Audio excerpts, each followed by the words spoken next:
اس وقت تمہاری سائنس کا جو روٹ نالج ہے وہ سارے کا سارا حضرت علی المرتضیٰ نے عطا کیا حضور کے بعد،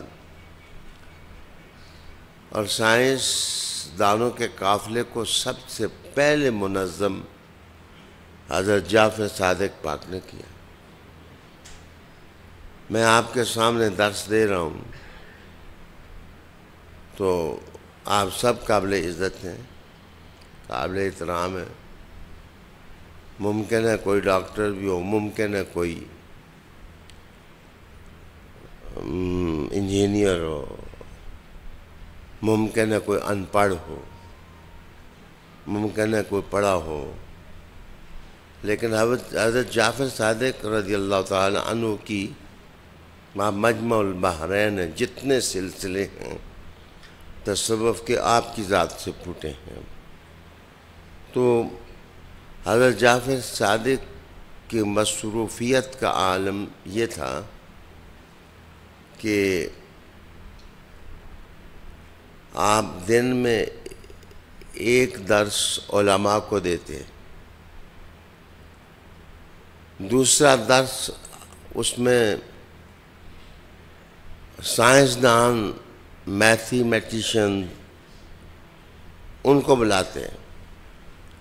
اور ان کی دعوت کرتے،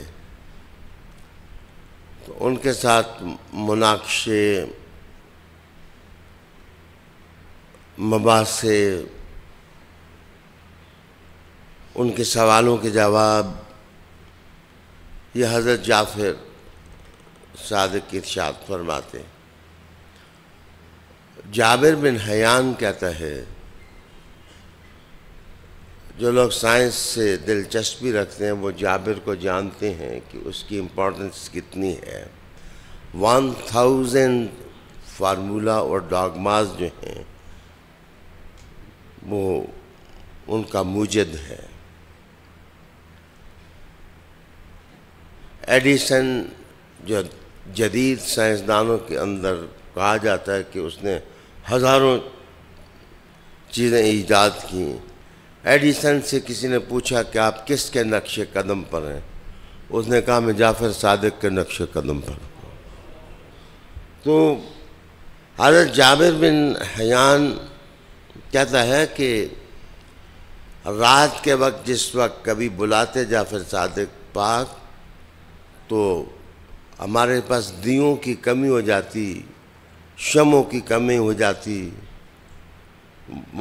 روشنی جلانے کے لیے اہتمام کرنا چاہتے لیکن ہمیں اتنے دیے نہ ملتے، لوگ اکٹھے ہو جاتے، ایک ایک دیے پر کم از کم 4 آدمی تو بیٹھتے ہوں گے۔ تو کہتے جس وقت مٹی کے دیے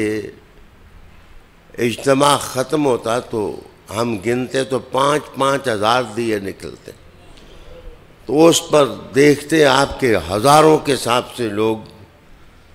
جو علم سے دلچسپی رکھتے ہیں وہ بیٹھتے اور وہ سیکھتے حضرت سے۔ تو حضرت جعفر صادق رضی اللہ تعالیٰ عنہ کا ایک قول آپ کو میں سناتا ہوں۔